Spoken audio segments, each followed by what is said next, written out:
Like for years, I knew that like I'm not going to be employed forever. I have to start my own thing. And when I left Big, I was also getting to the point where I was thinking, should I start my own thing now? But I didn't feel ready at all. Like I have no network. I have no idea how to sell computational design. Like who will buy it? I don't even know people who would hire me. Like how would I sell this service to anyone? Hello everyone and welcome to another Creative Insider podcast episode. My name is Georgi Leshtarsky, your host, and this is podcast episode number 123. My guest was Timo Zollner. He is a Danish structural engineer and computational design expert. He has worked at several world-leading companies, Big, Rumble, among others, and he has turned now independent. He's an independent computational design expert. So this story was very inspiring, very interesting. If you want to discover more about what you need to learn about computational design and how to turn that into your freelancing gig, this is the right episode for you. Before we start, I want to remind you that you could have watched this episode live on our Patreon page by being member as The Real Insiders. This is just a membership for $5 or €5 a month. You get to see all the podcasts live, ask your questions in the live chat, and also you can participate every month on our monthly call with the community where we discuss several topics about creative career and creativity in general. And soon we'll be also having a closed group. We're still researching which platform will be the fitting one where you can network with the other members of the community. So before we start, I invite you to click the link below and join the Patreon. If you cannot, you can support the podcast for free by just liking the video, commenting below, sharing on your social media, and of course, subscribing to the channel. So thank you very much for your support. Thank you very much for watching this episode. You're amazing. Enjoy the conversation with Timo. Hello, Timo. Welcome to the podcast. You are a LinkedIn grasshopper hero to me, but you can introduce yourself in the way you prefer mostly. Yeah. First of all, thanks for the invite to be on here. So to introduce myself, I am a structural engineer by trade. It's my education I came out of as a structural engineer. But then during my studies that I finished about 6 years ago, I got a huge interest in computational design, which I took as a specialization on top of my structural engineering degree. And then I started my career in Bjarke Ingels Group, went on to Rumble, and now I am working for myself. Yeah, that was the thing that actually was the most curious thing to me, because this is, like the dream of everyone that works in the AEC field, to go independent. And also, you have had a remarkable experience so far. We always start from the beginning on this podcast. So I'm curious, how come you decided to become a structural engineer? And if it was somebody in your family or you just had some passion about construction, what is the story there? Then we can go quite a long time back. I have always, since I was a child, essentially, I've been quite curious about building sites. I've always been excited when we were driving past this same building site and day after day seeing how it was progressing. So I kind of always knew, I think, that I would be working with buildings. And then I thought I wanted to be an architect because that's cool. You design stuff, and it is honestly a bit cooler than engineering, I thought back in the days. But I also really loved math. So I was I really would like to be an architect, but I want to do calculations and stuff. And then I went to one of these university, events where you can see about different educations. And then I heard about architectural engineering, which was a degree they had at the Technical University of Denmark. Then I thought, hey, I can be an engineer, but I still do some architecture stuff. So that was how I ended up there. I understand. And what is the exact difference, like if it were pure engineering or architecture engineering? So you do something a little bit more oriented also towards architectural design, not only structural design? Yes, we had during this education, I would say it's probably 80% engineering courses. But then you also have a studio on most semesters, as I remember it, where you actually have an architectural design task, and you have to come up with a design More and then verify it also towards architectural design. So it's not that I just took an engineering degree, like structural engineering degree. I also had courses in indoor climate and like you can say the ventilation kind of things. We were introduced to all these things. But then at the end, I specialized in structural engineering and computational design. You studied also, if I'm not wrong, because I a little bit look into your LinkedIn background, you were also studying abroad in Germany, if I'm not wrong, right? Is there some connection there with Germany, or it was just your pure interest to go abroad for an exchange experience, or how did it happen? That's a good question. I have used my study time to go as much abroad as I possibly could. So I'll actually go a step further back. I started going to London when doing my bachelor's, where I got an internship. We can get back to that, but with a computational design team that Ramble had back then in London. Then I went to Singapore to study as well.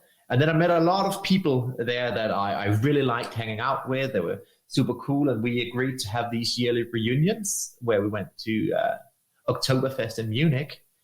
And then came the time doing my master's where I started on a honors program at DTU. And part of the requirements there were that you had to go a semester abroad.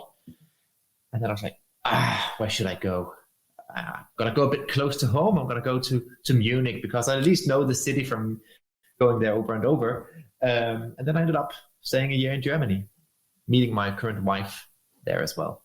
So wait a second, you end up just meeting her, or you're still in Germany? You're back in Denmark now. I'm back in Denmark now. Well, that's like a very recurrent story where people like go into exchange. So you're not the first one that met his wife. I mean, I remember Fred Holt. He is at 3XN, one of the managers, and then he met his wife in Denmark, and he's American. No, he met her he went to an exchange program in Denmark, and from the States he relocated because sometimes when you meet a person for you, it's the biggest driver in your life to move somewhere. And you have work at you're very present on LinkedIn, and you do always these interesting posts where you share how you some of your computations, how you solve certain problems. And of course, as you mentioned yourself, you have worked at Big and Ramboll, which are like leading companies in the industry, both in architecture, and Big has also a small engineering team. Have you always been like sort of this Wunderkind, sort of like this wonder boy that it's been very fit in computation, or how did you discover this this craft, so to say, because it's not so new anymore, but it's relatively like widely adopted in the last decade, let's say. Yes. And I think that actually takes me back to Big when I was working there. I was quite lucky to be in the right place at the right time among knowing the right people at that point. I had a guy, Duncan, who I had gotten introduced to, and I knew him through a student job at another company. And then he called me one day and he said, let's meet up for a beer. And then we met up and he was like, I'm going to start an engineering department in the English group. Do you want to join? So like a super, super lucky situation to be in. And then I wasn't big, and I was there with people like Anders, that people who have spent a bit of time in the Rhino forum will see Anders talking about Python in there. Like he's a genius. I was working with another girl, Cecilia, who's also an absolute genius in this. And I must honestly say, sometimes I was in a situation where I knew I wanted to do these things, but also could be a bit intimidating with those people around that were super skilled. And I was in a situation at one point where I was also thinking that I would kind of, I want to make computational design more the thing that I do, because in big, I was like very much structural engineer with ability to do computational design. Then I wanted to focus more on the computational design part. And I kind of wanted to look maybe elsewhere from big to see what would come out of it, even though like big was super cool place to be. Like I really loved it. But I was ready to go somewhere else. And then I had this, the thought that I have no network whatsoever. I would have no idea who to call. I would have no idea where to apply. So I was kind of left very much in this position where I would have to do cold calls to someone being like, hey, I do computational design. Can I come over to you? And it was, negotiation wise, it's not a very nice situation to be in. And then a very good friend of mine, he was like, okay, but Timo, like, if you don't have a network, you need to build one. Like you need to have to build one before you really need it. Because I was still happy at big, I was just looking a little bit elsewhere. And then he suggested that get out of your comfort zone a little bit, start posting, just like post some stuff. And I started doing that. And then it took, like if you look through my LinkedIn history, you can also see I had some breaks in between, and it took me some time to gain traction. But having done that has somehow pushed me from being a person with no network to suddenly actually having a voice in the community, which is pretty cool. No, and in your LinkedIn, it's quite valuable, because also I find you like through it. So you're very good at it. You do like this breakthrough these problems, and I don't know, people engage a lot and have a great response. And I think it's very important that people do that. And this is also one of the reasons I started doing the podcast, to share this knowledge that nobody teaches you at the university, right? Because when you're in university, you think only it's enough to be good at what you do as an engineer or as an architect, to do the best of your possibilities to get the best design. But once you're in the real world, there are multiple factors that get involved. You have to get the right clients, you have to get the right job, and you have to communicate in the right way. And there is this book I always recommend. It's called "So Good They Cannot Ignore You" by Cal Newport. He is like some sort of computer science professor in the States. He has written also the book Deep Work, and he says that yes, you should like be so good and in your niche that people want to work with you, and this is the best way, as you said, when you have a need of something, you have a good leverage, because people want to be with you, want to collaborate with you. And how did you get the possibility already at Big to start, once you requested that you wanted to be a computational designer, to deep dive into the topic? And what were the difference and the skills that were helpful to you as an engineer? And what else did you need to learn? Because I guess that the mathematical part and the logical part was something that might be helpful. But of course, there is also all the part of design that maybe it's more architectural. So what are skills that were helpful, and what did you need to improve to be a good like computational designer?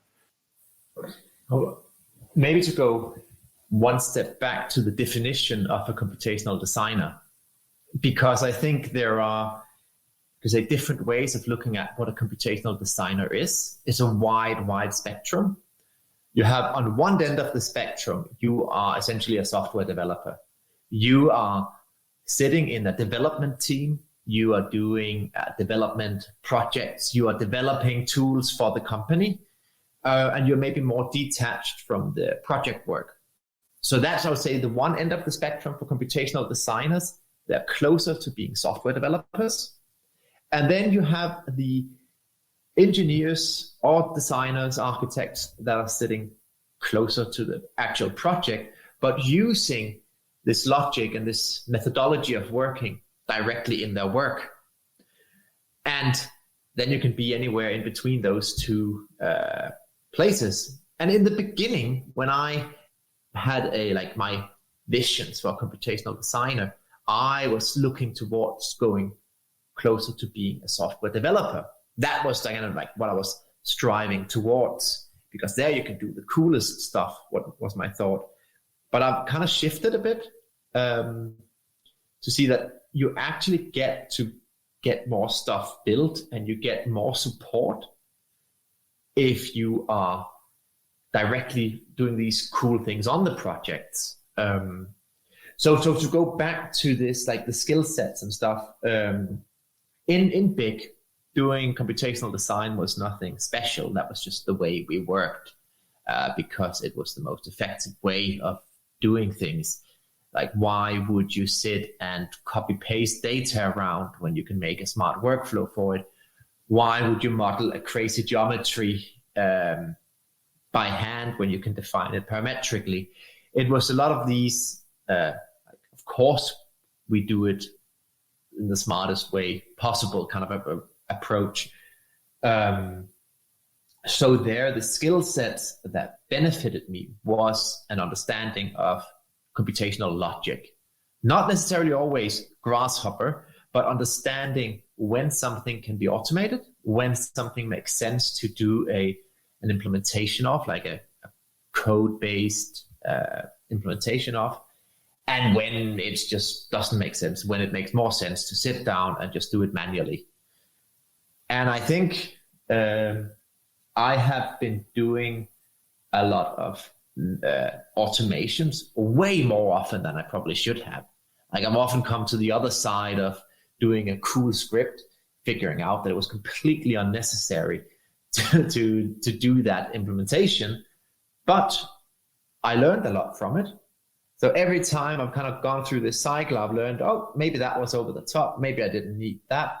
But along the way, I learned how different plugins, different tools work. So 100% worth it. Yeah, it sounds like, sometimes there are this preconception, as you said, of what a computational designer is, and it was good to hear your definition. And how long did you stay at Big? How long did you work there? I think I was there for 3.5 years. Yeah, 3.5 years. And then how come you moved to Rumble? What was the thing that was exciting for you there? And if you can say more about what you were doing there as a computational expert, what expertise did you bring to the company? I think there were several deciding factors for it. One was that I knew some people over in Ramble that I enjoyed working with, and I was ready to look elsewhere. Like, I was like, okay, now it's a natural time to take a next step. Where am I going to? And then I knew one of my, this guy Duncan I mentioned before, he was working in Ramble, so I talked with him, and then that ball went rolling. So that was one argument. Another one was that I needed a bit slower paced environment. Like Big is a wild machine. Like it's both super fun and you do amazingly cool stuff, but the speed is also like it's an intense pace things are going at. And I had just gotten my first child, and I maybe need a little bit more relaxed everyday life. And the last thing was that I did see better career possibilities in Ramble because it was a bigger company. I saw there were more possibilities to develop along a path that I could decide myself. And what were the skills that you brought to Rumble? Because that's a more of an engineering company, right? Yes. So I got hired in because I knew computational design, and because I also I got into a structural engineering team as a structural engineer. But the key reason was that the high-rise team in Ramble, they wanted to focus more on computational design. Like they've kind of seen the value in it. And now they wanted to get some people in who could help push this development. So the skill set I was hired for was my ability to do structural engineering and a lot of Rhino Grasshopper fun stuff. And you are like sometimes I think you don't only focus on the fun stuff that Grasshopper can do, which is all these crazy shapes and the infinite variation that you can generate quickly. But is there also, are you focused also a lot on all the analytics that Grasshopper can do, structural or, for example, I know that also environmental things with different add-ons can be done. Is there also something that you are focused on? Yes. It is that you're touching on one of my absolute key things when I was a computational design lead in the buildings department in Bramble, because there tend to be a huge focus on Grasshopper's ability to work with complex geometry, like crazy shapes that you can link to analysis software and do all sorts of funny things with, but the normal engineering company have 95% of their project portfolio in normal square buildings with normal core layouts, with nothing extraordinary geometrically going on. So one of the things I tried to push very hard with Ramble was to put the focus away from the funky geometry and much, much more towards the normal projects that we were doing. And kind of like, how do these workflows help us in the normal projects? Like, and examples like that are, of course, software interoperability, that I can take some, for example, analysis results from one piece of software and I can visualize it nicely over in Rhino Grasshopper, or I can check it against certain rules. I suddenly have a flexibility to design my own workflows. And that can bring value to 10 times more projects in a company. So to finish that sentence or this off, if you come out as a computational designer only interested in funky geometry, then it's going to be a really hard time in most companies, because those projects, they come very, very rarely. So you need to be able to apply it to normal everyday projects. Yeah, because also these kind of crazy geometry projects are done by, I don't know, let's say 10 or 20 or 50 maximum offices around the world. Yes. And like on a daily basis, let's say, because maybe some other offices happens to do once a crazy facade.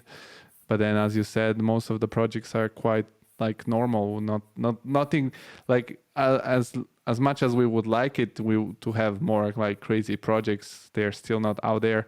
Maybe now with the coming of the 3D printing technology for buildings, it will be easier to streamline something like that. It's more organic, or that it's but I think that we human being, we don't enjoy, like I a lot of people say like, yeah, we love the design that follows the shape of nature. I don't know, I have to do a deeper research on this, but I think that we as human beings, we don't want to have the shape of nature because nature is something dangerous to us. Like we experience the wilderness as something that we cannot control. And I think that's why we build things that are 90 degrees shape, because it's like we bring order to the chaos that we find in nature. This is my personal belief. So sometimes I think it's not necessary that everything, like, I don't know, I wouldn't live in a bubble-like house or in a round house because just it will be very weird. So, IKEA furniture comes in square boxes and will probably keep doing so because it's easier to transport in a square truck. And if you have square furniture, you want square corners and you don't want rounded edges. So I think you're very right that it's a lot easier to furnish a and then it's also the feeling wise I think easier to navigate. I think there is a certain you can expect what it's coming to you if you move in a space that it's sort of in this 90 degrees squared grid, like you want. Meanwhile, for example, I've been in several Zaha Hadid buildings and they are wonderful, but I wouldn't live in them because it's something like an experience. It's something different. So I think on a general basis, we like how it is now, and the cities are in a way organic. They have, because if you look from the cities from above, they're not 90 degree squares always. They're like follow the shape of the terrain, or there is certain functions for the society that shape the city in a certain way. So I'm not totally agreeing with the let's follow everything with nature. And that's why it's so interesting to understand what kind of problems did you solve with computational design into this daily basis project that you have checked. Like, for example, I don't know if you know, I've talked also to the guys from this Swedish startup called Computational Solutions, and they have created sort of a grasshopper for newbies, so to say. It's a browser-based platform where with a few parameters you can generate, I don't know, multiple solutions that are, for example, distribution or solar analysis and things like that of a regular project that's made of, I don't know, cubic building parts. Was your task something similar to that, or some, I don't know, for example, modular optimization? I mean, if you can expand more on what exactly you solve. I would say that 90% of the time where I have opened a Grasshopper script and started scripting something, it has been like so simple tasks that it can like even see like people say, it's not even worth mentioning to anybody. It could be I have a model and I actually just want to move all points in a certain area 0.5 meter to the right.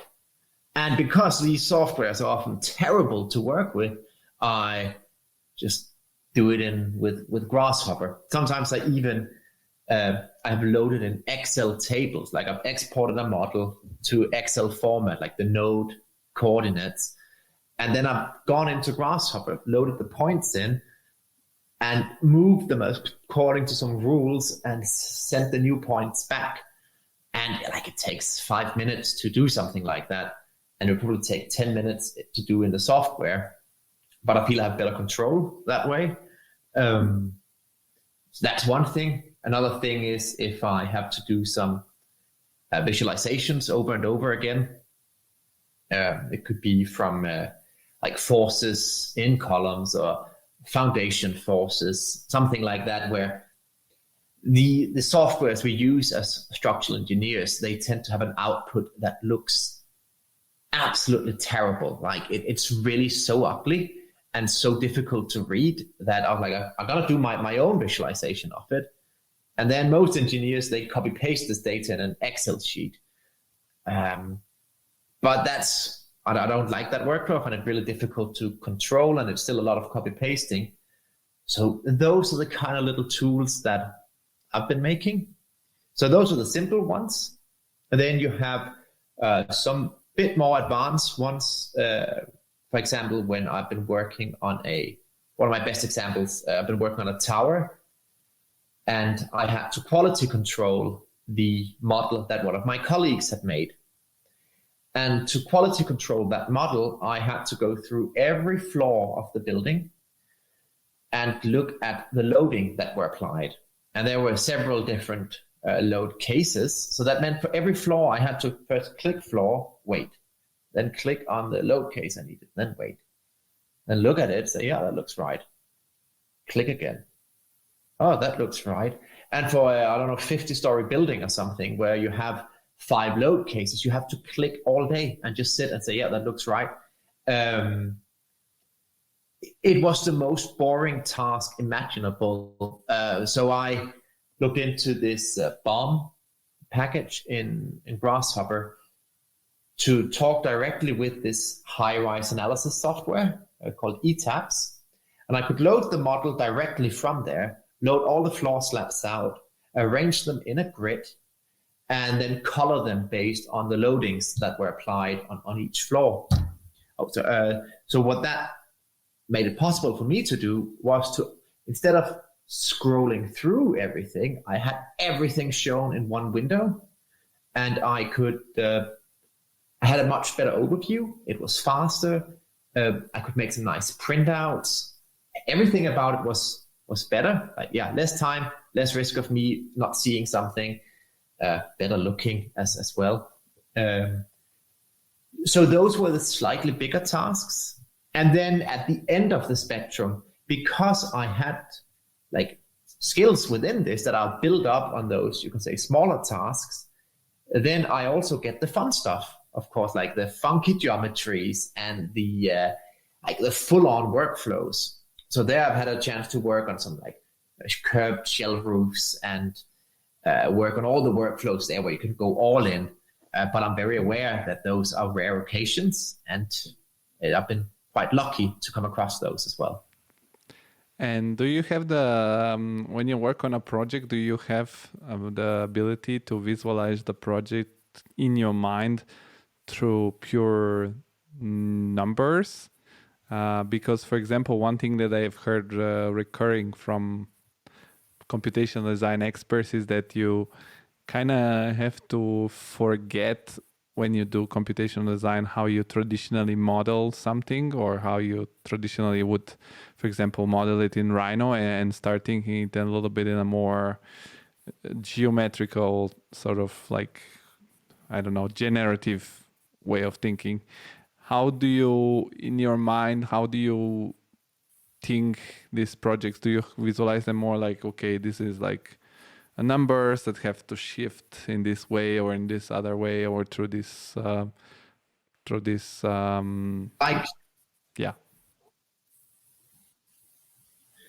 I like this term, computational thinking, which is fundamental for computational designers. And computational thinking is it has different parts to it. If you Google computational thinking, you see a lot of diagrams with 4 different aspects.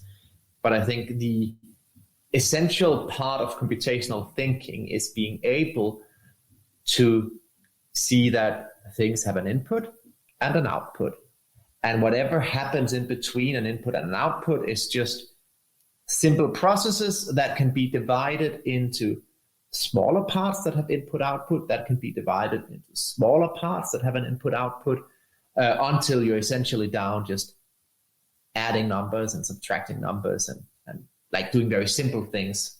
So whenever I work with a project, or whenever I'm guiding someone else in a process, the question I ask the most is, what is my desired output? That's the first thing. What is it I want to have when this process is done?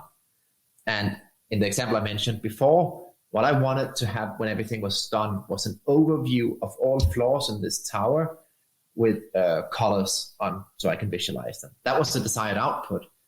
My input was this model I had in my other software.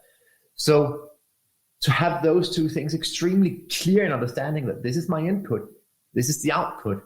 And it sounds very obvious that, yeah, of course I want to go there, but we tend to, and I've done it way too often myself, I start at the input, and then I just start actually like going in some direction, kind of have an idea of where I'm going, but not really. And then you get caught in some sidetrack, developing some unnecessary stuff. But to really think modules, think in input outputs, has been and still is the fundamental to being successful with an implementation. And one thing that is super important, for example, and what I've learned here in Germany is to have streamlined processes. That's why, for example, German offices in the architecture field or engineering field are so successful, because they are focused on efficiency through standard operations. While working at Rambo, did you manage to build up also some standards in place, so that other people that maybe don't have the same exact level of skills as you can use parametric computational design? It's more like a solution that it's very characteristic for every single project. There are first one thing regarding this: can you make tools for other people, or do you make tools for yourself? That's again, we're back at this line: are you a software developer, or are you just using it for your daily work? And it's an extremely important distinction also to have as yourself, for yourself. When you're getting on a project, you start developing something, then ask yourself, is it really something that should be reusable, or is it a one-time tool that helps me immensely right now, but like, let's be honest, that nobody is ever going to need again? Like, when is the next time that this company is going to do a curved shell on 3D printed columns? It's not a reusable script. But we also do make tools that are reusable by others. And I have tried different things, and I think the approach that has been most successful for me has been to make an incredibly clean Grasshopper script, and then put a user interface on top, like human UI or something. Because that way someone can open it, they can use it without having to touch the Grasshopper script, because the Grasshopper script is very intimidating as well. So for example, I work with this client that I have now, a playground company, where I've also made a little tool for one of their guys. Said, you can use this interface. You don't need to think about at all what's going on in the background. But if you ever want to do some adjustments, just look for the yellow groups. The yellow groups, they do stuff. And if you touch those, then like their descriptions, you can see what the different things do, but you don't need to.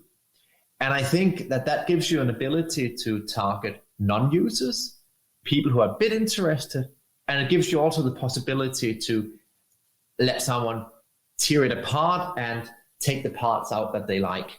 So I think you're never going to get a complete beginner into your weird Grasshopper script that starts in the left right corner, or like left top corner, and they say, in this group you just have to click this button, and then you put a link here. It's too intimidating. What is exactly one of the biggest issues with approaching these methods, whether it's Grasshopper or Dynamo or other computational design softwares? They are already, let's say, very simplified, because you're moving from a coding environment where you should use some computational programming language towards visual computation, where you connect things that are more tangible through these wires and sliders. What is your suggestion to someone that wants to start to get into computational design, how to approach it, where to start? Because I mean, you cannot start from like zero to hero in 5 minutes. You have to. For me, for example, personally, when I'm learning something new, it's very important to build up a foundation. And once you have a foundation, you can, it's like building a building. You have the foundations, and you have to really understand what is the core principle of a certain software. And from there on, by repeating, you discover new functions and new ways of doing things. So what would be the suggestion from your side to build that foundation? Because it's not going to be by just, taking someone else's script or just, faking until you make it and stuff like that.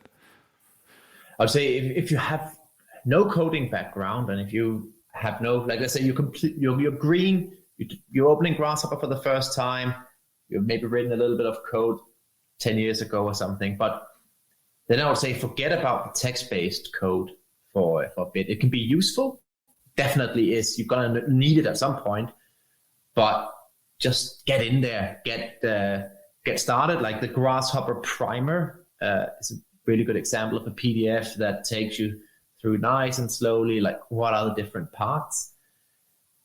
And then learn working, like if you're an engineer, immediately look into getting Excel data into Grasshopper and see if you can visualize that data, see if you can somehow learn to use that data, because all our models are based on 3D geometry. So can you find excuses to use the data from an Excel sheet in a Grasshopper script? And then maybe a bit of a weird advice, but be a little bit selfish as well. Like when you are getting on, like you're doing project work, if you like put yourself first, so if you want to try something new out, find an excuse on a project, even though well, this is maybe not the most efficient way to do this. It's going to take me longer because I don't know how to do it. But you're going to try it out anyway. Like I've done many terrible decisions in that regard, where like, wow, I just spent a lot of time doing this, and I just realized now that I could have done it in 10 minutes if I hadn't been so eager to automate everything.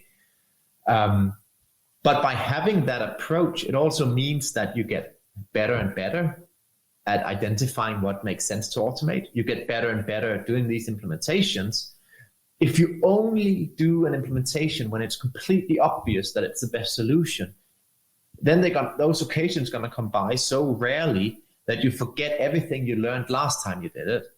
And then you're forever going to be stuck on this, trying to get started.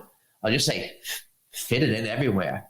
Find an excuse everywhere, even though it's maybe not the most efficient way of doing it. No, that sounds like useful advice. And if you're not an engineer and you're an architect, what would be your suggestion for architects that starts from scratch with Grasshopper and have no whatsoever knowledge in coding, for example? I think the good thing with you're an architect, like now, forgive my ignorance and lack of knowledge in this field, but if you're a junior architect, you may get a lot of modeling tasks. And you may get a lot of days where, I'm going to sit and put like humans into this plaza and put them in nice groups so it looks right. Or you may be modeling a facade and it takes forever. Or you may be modeling stairs. If you have a funky landscape, there are a lot of stairs, and how are you going to sit and model those? So you actually have a benefit as an architect that you may have a lot of modeling tasks. And there, like if you have to put humans out on a plaza, try to see if you can you load a human model in? Can you put some randomness into the location? Can you use attractors to kind of group people in certain areas, but still with some randomness in it? Just try it out. It may take longer the first time you do it, of course, but it's a fun exercise, and I think there are much more opportunities than people realize. How did it look for you, the learning curve, like from the moment you started getting skilled in, like from the moment you started learning computational design to the moment where you were like really aware of what you're doing? I mean, I guess you never end learning, but where you were safe on like what were your skills? Was it in a few months, a year, couple of years? I say like you get extremely fast to a level where you can use it for most normal tasks. Like I started as an intern in Rample in London, where my task was basically to do some different Grasshopper scripts, analyze a funky structure with Grasshopper. I think the difference is that if I were to do that task today, then what I spent a week doing back then, I would spend half a day doing today, and I would spend like 10% of the components that I did back then. But I could do it, but it was just not a very good implementation. But it worked. It did what it was supposed to do. But I didn't know all the shortcuts. I didn't know all the smart ways of using data trees and all that. I was thinking in a very linear approach and just like starting from one end, trying my way through. But it worked, and that was within like my first like month or two of getting started with it. So I think the learning curve, like you learn a lot in the beginning, and then it naturally flattens out. And now I'm still having a difficulty with explaining concepts like data trees and to really understand how I handle like very large data structures in an efficient way. So it's like there's still a lot where I'm like, wow, I wish I knew and understood this better. And it's going to be like that forever, I guess. Do you think that we're entering an age of now there are more and more tools also that are not architecture related, also like AI and things like that are pushing forward the speed at which we iterate projects, for example, and that offices that do not adopt computational design in the next, I don't know, 10 to 15 years will get out of business. Because to me, when I talk to you and I talk to other people that are extremely talented into this computational design field, the pure possibility of having a machine that can create through your input very quickly tons of variation of something, is it going to be so much more efficient that like offices that do not adopt it, they will be like very rudimental, or I don't know, they won't be economically at some point efficient to work because they'll take, I don't know, way more time to do a project? I very much believe so. Like when you see the speed at which like AI is developing now, then like when I look at engineering, for example, of course a lot of the stuff we can do can be automated, like 100% by AI. I had a good colleague of mine who said it in a quite nice way. It's like AI can also like very easily take over things that are based on logic decisions. So if you have a problem, like let's say from an engineering perspective, are you designing on sand or are you designing on like super muddy, bad grounds? What is the best foundation solution in one case? What's the best foundation solution in another case? Like you can actually define those things based on very, very logic decisions. And computers are amazing at logic.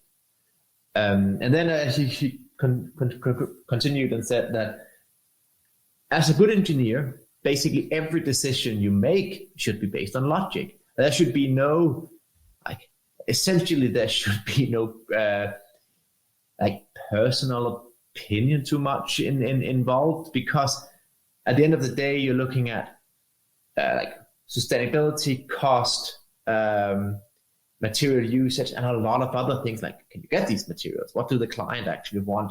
It's difficult to quantify all the things you base your decisions on.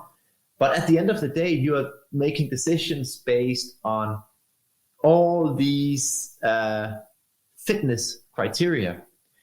So yes, an AI can definitely take over those tasks in the future. And then there's still going to be a need for people controlling the AI and actually being able to guide it. But I think that there's going to be fewer architects and engineers in the future, at least.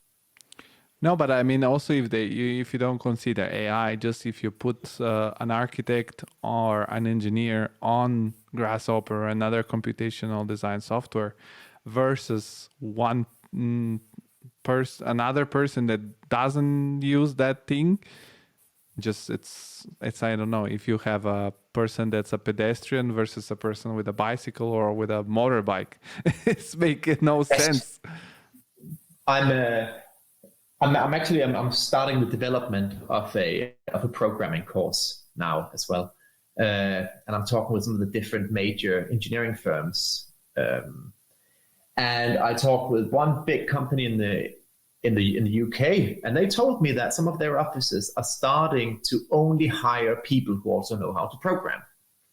Like, you do need some skill in like Python or C# or something to be considered for a role, or Grasshopper for that sake. But I find that really interesting that companies start to realize that you need to be tech savvy.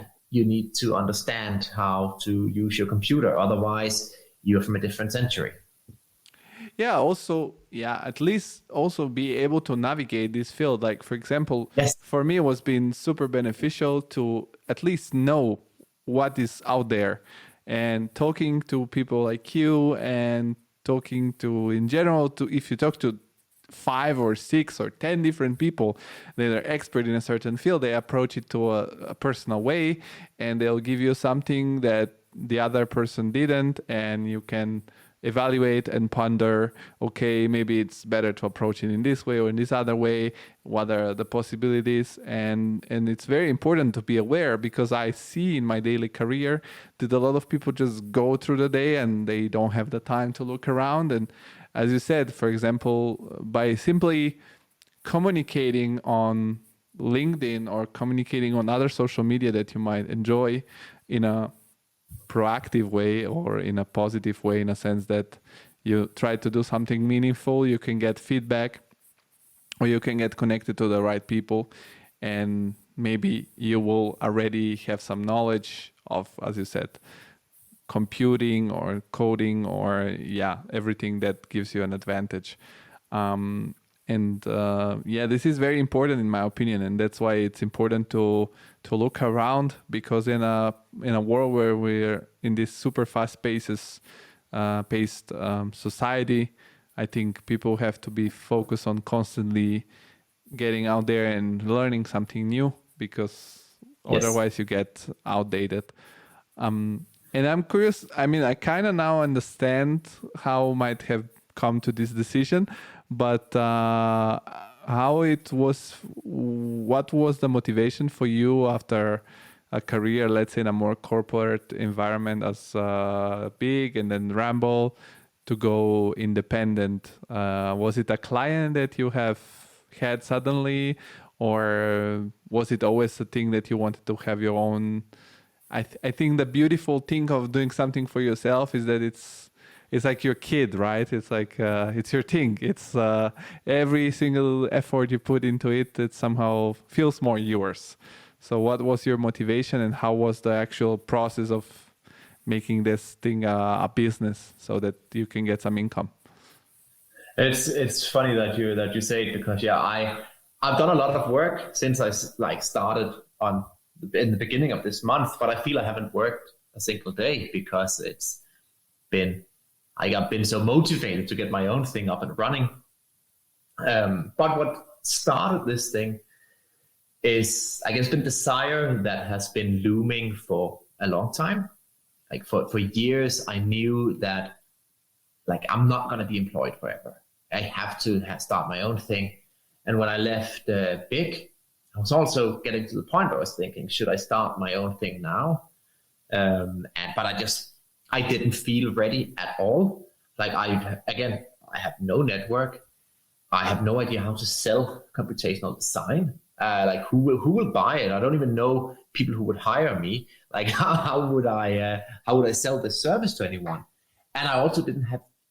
I will say now I didn't have enough experience at that point either. Like I had 3.5 years, but I needed more for myself to be ready than just that.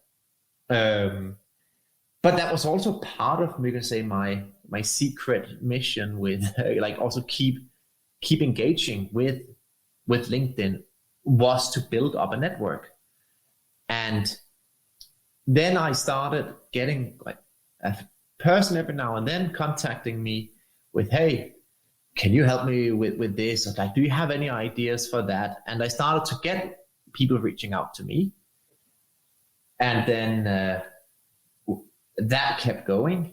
Like not like all the time, but every now and then something would come into my inbox. But at the same time, I was really happy. I really enjoyed what I was doing. I had gotten a lot of freedom to actually do what I want. I think the position I had would be a dream position for myself and for other people as well.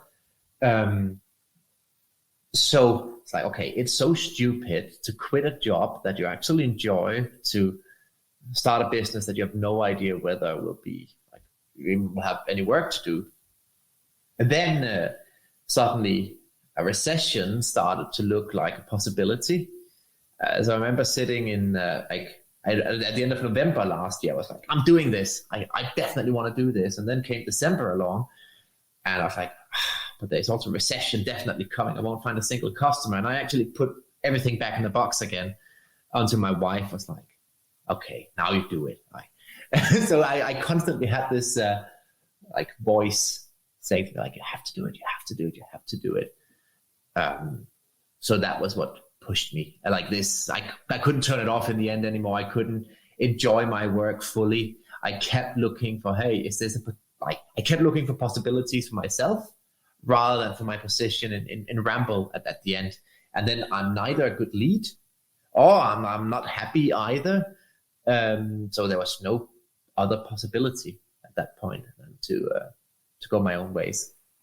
Yeah, I think first of all there is never the right moment. I think we have natural this like internal voice to tell us, now there is this problem or there is this other thing. You know, they're looking for excuses not to do something.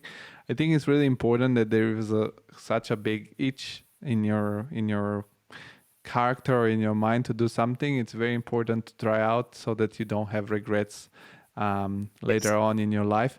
And it's very important to leave your work in the best possible way so that if things goes wrong, you can always go back. I heard there were the guys from Schaumann and Norgren who left Kobe to start their own company, and they say, try to treat people very well all the time, because the people you meet to go upstairs are the same people you're going to meet to go downstairs. So it's very important to do that. But did you go let's say cold turkey without having the first client? Like you just said, okay, I'm quitting and I'm setting up my company and I'll put out there my skills and try to get a client on? Or in the process when you were thinking about it, there were some people that were asking you to like help them somehow? It's just like I can't go too much into detail with everything of that, but I did have one where I was like, okay, this could definitely be something, and that then went to be something, but it was it was cold turkey in the sense that when I started the 1st of March, I had this one client. I was like, yes, that could be something. But other than that, I would say when I then stopped from the 1st of March and I said online that, hey, I have my own business. I've had I have a lot of people reaching out to me, and also very surprising types of businesses. I'm very surprised about what kind of businesses I have been getting involved with now. Can Can you say something about it? Like, listen, what kind of fields? And also, I was one of the people that reached out to you because I thought, okay, this is so cool. Maybe I won't be a client, but I want to, spotlight you so that if somebody listens to this, can be your client. And I think it's very important, as you said, the idea of the podcast is to create sort of a platform for the designers where they can reveal themselves beyond what you can discover on your social media, but also, to maybe a lead for future clients. So I'm curious, what kind of problems have you been involved solving since this month started? It has been very much I come from an industry where we sell our time very much. Like consulting businesses, they are doing consulting. So we estimate this project is going to take so much time, and then the client pays for that time. Of course, with some limits on, and there are many aspects to it, but that's essentially what consulting is. You sell your hours. Then on the other hand, you have product designers that are designing a product that they are going to sell more than once. And the amount of time it takes for them to go from idea to production, like a huge amount, because if they can deliver the same project or the same product in a more efficient way, then it has a huge benefit for them. So I've actually seen, now that I've gone solo, that I think 85% of the people that have contacted me have been product designers to some degree or the other. Like I've had now with playgrounds is one thing. I've had a lot of people with 3D printing, like various parts of 3D printing where people work with complex geometry. I have had concrete element fabricators, again, like designing products.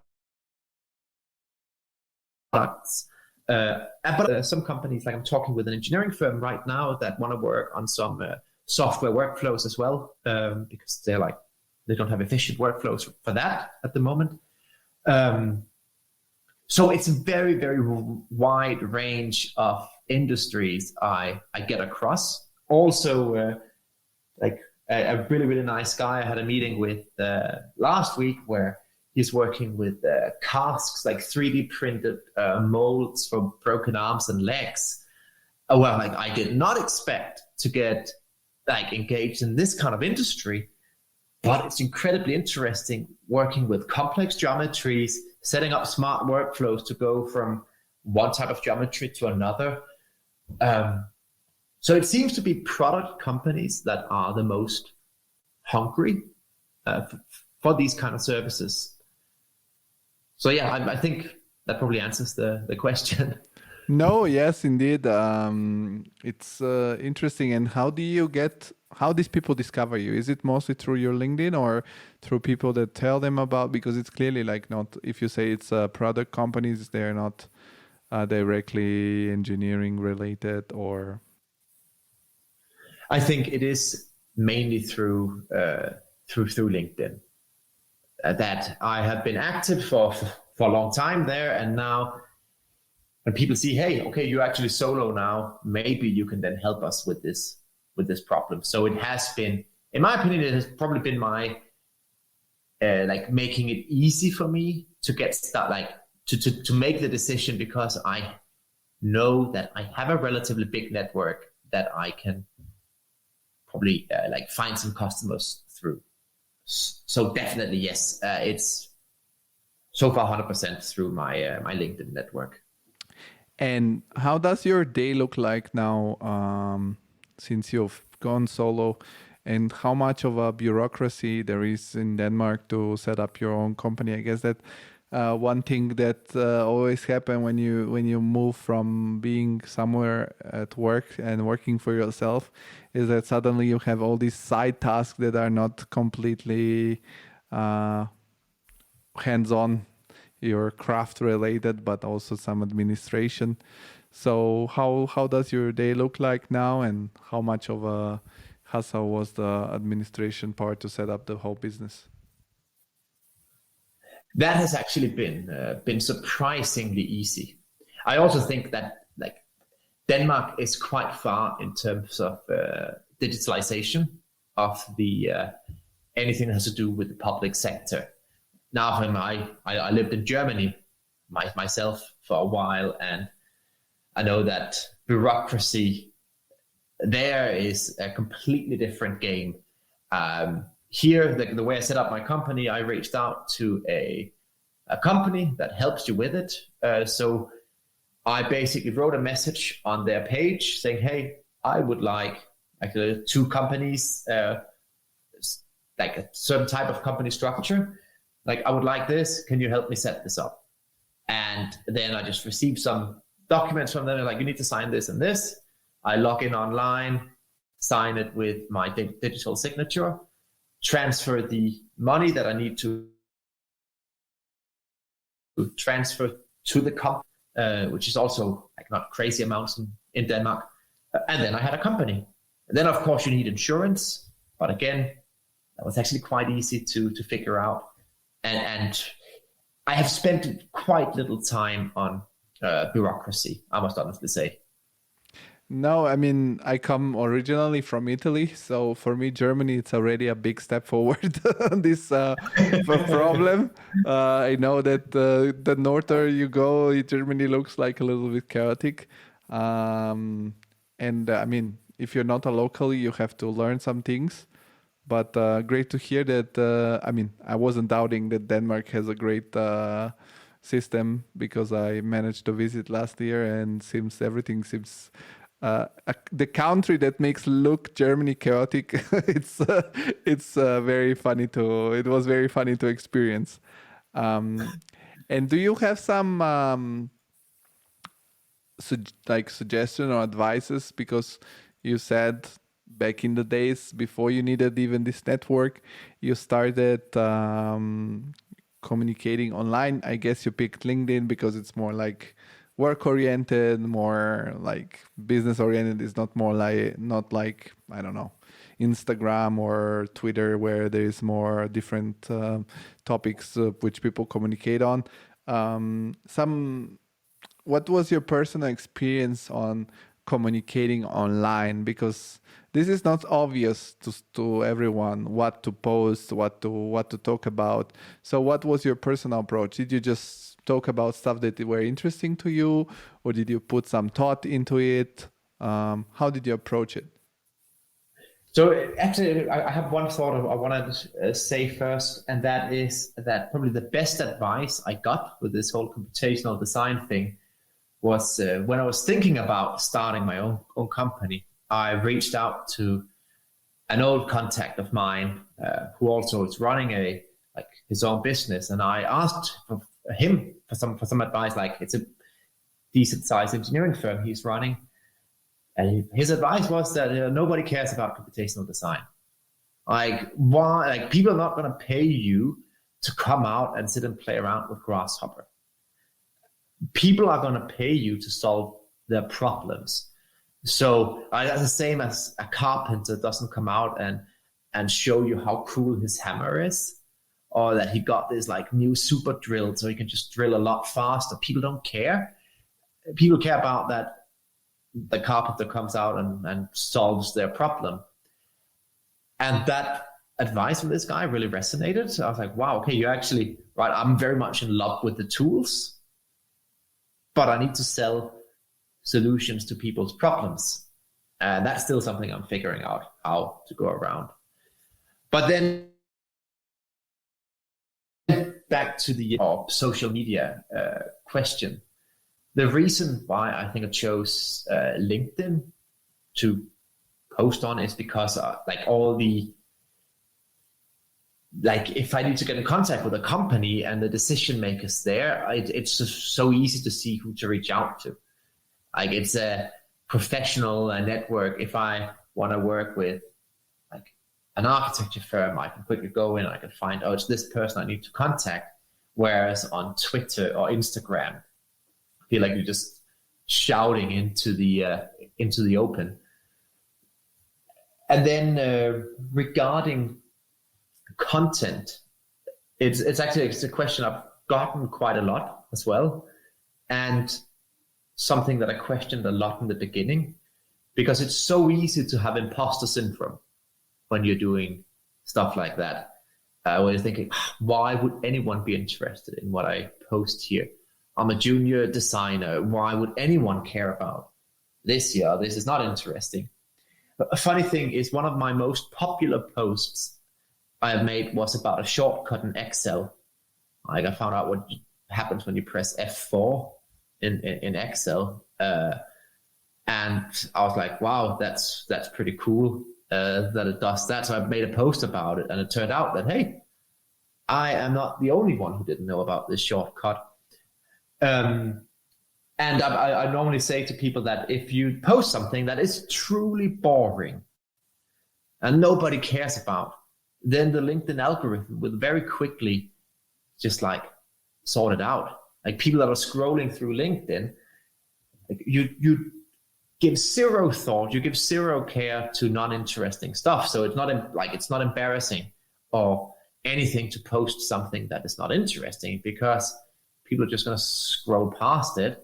So you can post, I'll say, take a screenshot of something, write 2 lines to it, and see what happens.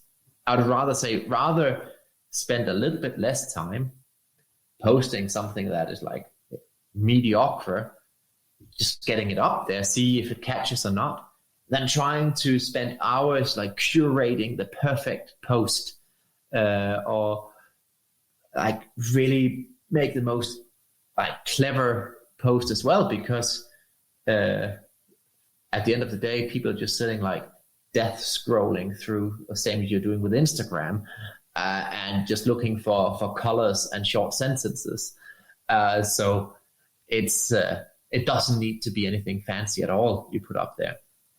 And if there's something that you learned for the first time, that you just saw for the first time, that you found interesting, then it's guaranteed that there's a huge amount of people out there that have not seen it for the first time yet. So what I talk about with this imposter syndrome is something that I had a lot in the beginning. I was like, wow, I post about this. This is so not interesting for other people, because other people already know this, because you always see what other people post that you don't know. You know everything you know yourself, and then you see other people posting stuff you don't know. So you think, wow, they're really clever. All these other people, they know so much stuff that I don't know. But it also goes the other way. Everyone knows something that a lot of other people don't know. Yes, and the other thing is that something you never know. For example, my personal experience is that you never know what is going to resonate with people. Like, some things that I think, oh my God, this is going to be the super post because it's super interesting, and nobody cares. Literally no one cares. And then I post something else that I really didn't even think about, that it's so fascinating to people, and people start like engaging to it. For example, I remember that I was the first time I think I engaged more with you was when there was the World Cup, and I posted about the stadiums. And I thought, okay, probably the stadiums thing is not going to work on LinkedIn, because it's something that it's more like pop culture and nobody will care, but everybody were like engaging with it. So it's, I always tell to people to not overthink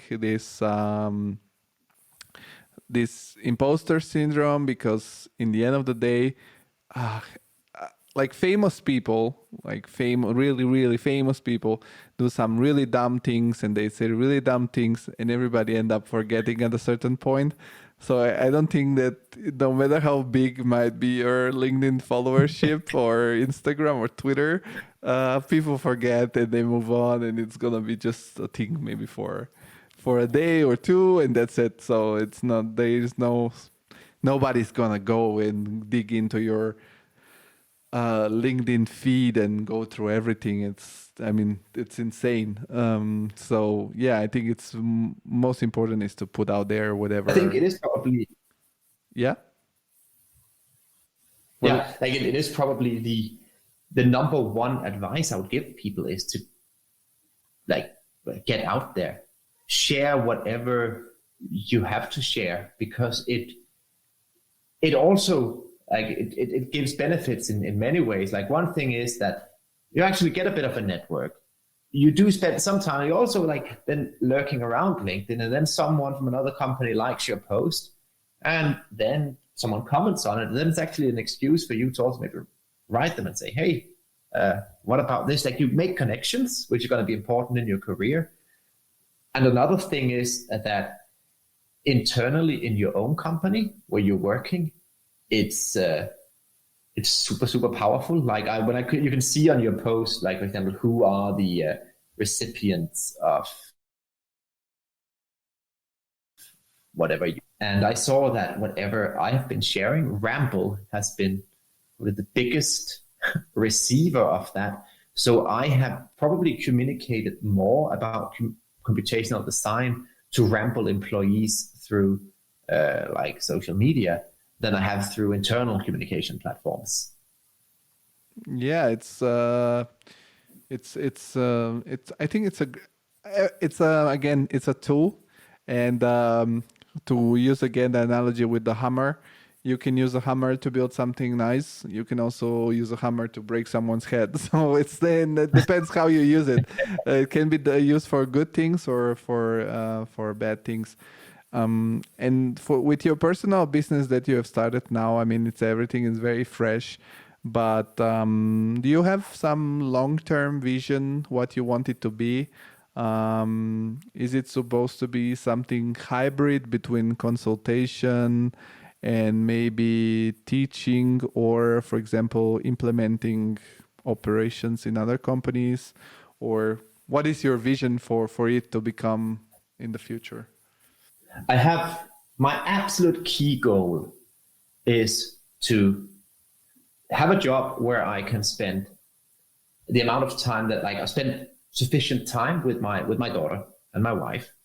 Like having free time, work less is a goal for me, more than building a huge company of some sort. Like it's for a better private life that I want to do it.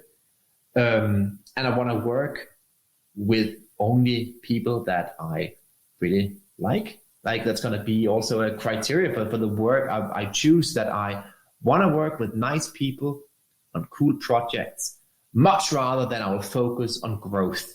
Like it's not interesting for me to consider hiring 10 people within the first 2 years. I'd much rather have a few fun projects where I really enjoy the work I'm doing. And then I do consulting as my main focus. But I have some 3 little side projects lined up. I'm starting a partnership with another company next week. I think I'm going to announce something with that. I am working with my old mentor, also with another project with some training. And I also plan on announcing an online course for Python for structural engineers. So when I don't have enough consulting work, I can focus on these other potential income streams. And ideally, I would like to be in a situation where I can have a portfolio of things that I sell and do. So even if consulting business is slow, I can have income coming from other places as well. Yeah, that sounds like a smart strategy. And these first clients that you have on board, how do you show them that you're gonna solve the problem for them? Do you have sort of a deck or something like a portfolio that you show them, and I don't know, you illustrate what are the services and solution that you do, and what is the price, or how? Yeah. I haven't had time yet to make a sales presentation. Mm-hmm. I normally, when I need to talk with a client, I find, again, back to LinkedIn, I find a few of the favorite things that I've posted about. I just like save those images. And then when we get talking, I use those images as kind of examples of some of the stuff I have been doing. But it's also funny to see this client that I'm working with right now, this playground company. Mm-hmm. They already have some people who, first of all, have had trust in me from the beginning, who really see the potential and value in what I can do with computational design. Like they already do it themselves, but they wanted me on board anyway. And in that case, it's very little convincing I needed to do that. They were like, yes, let's do this together.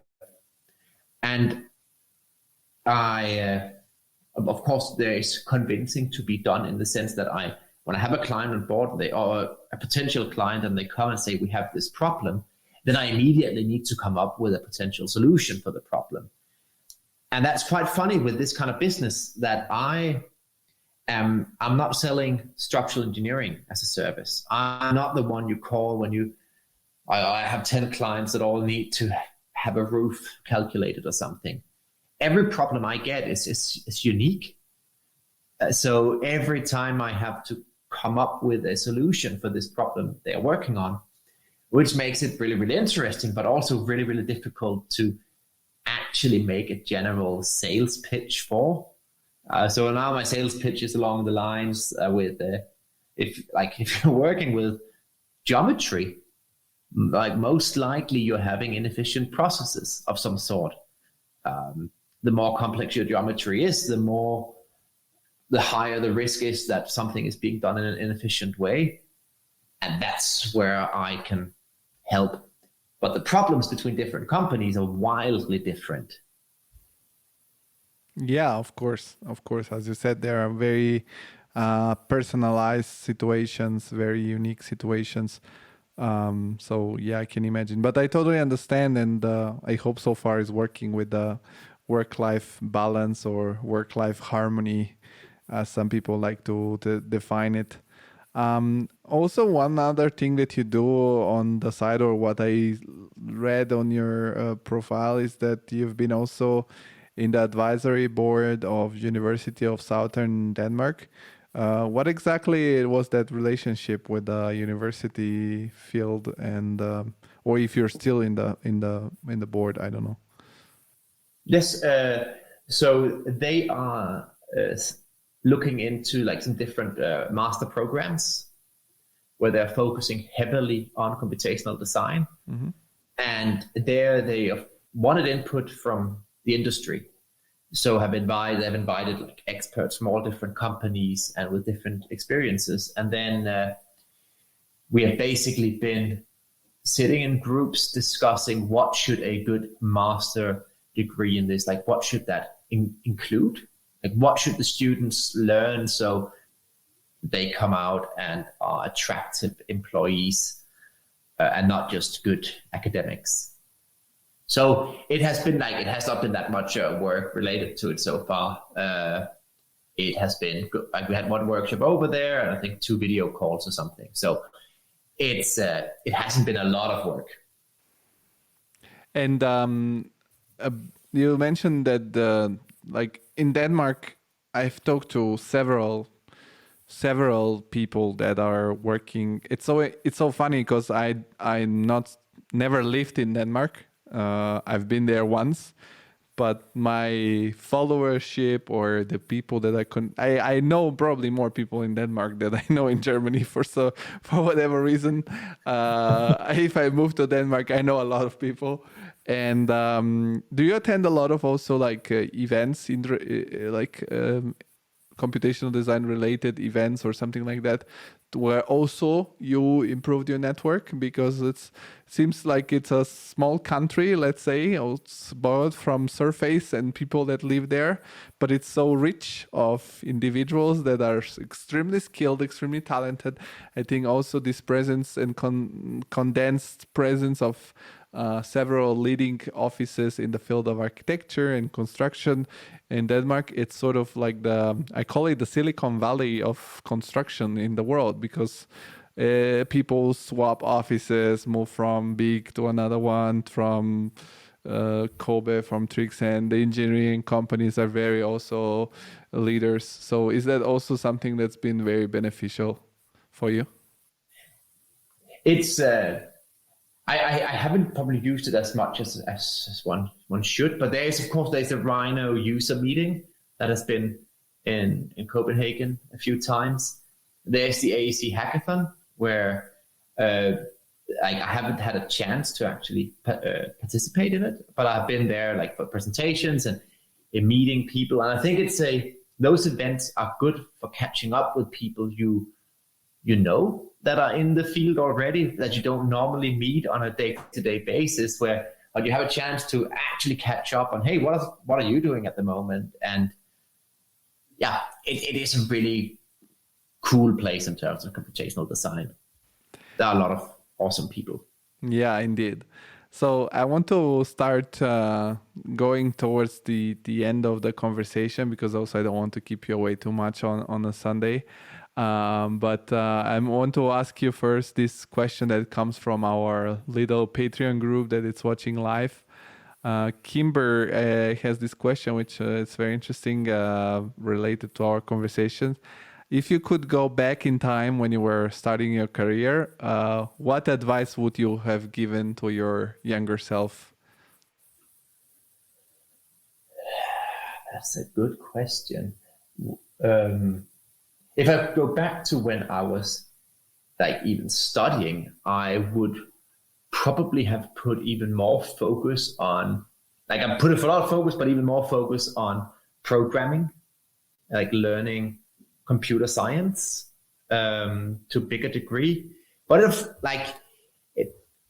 I would have liked to know a bit more programming than I did when I came out.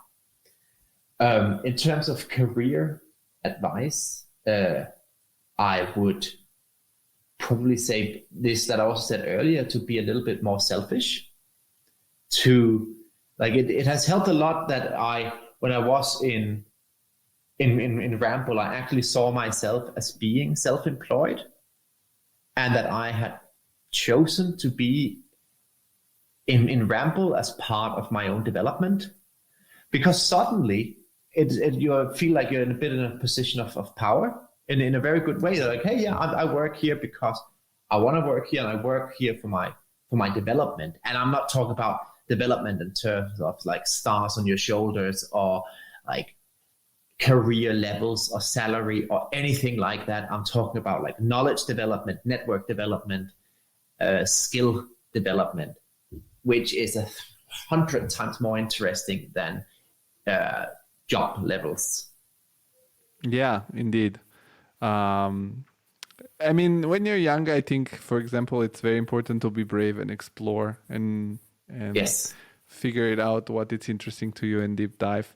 And we end up every conversation here, the Creative Insider Podcast, with the attempt to create this little, I call it the pot of inspiration. So everyone sometimes need to refill their batteries and get inspired with something.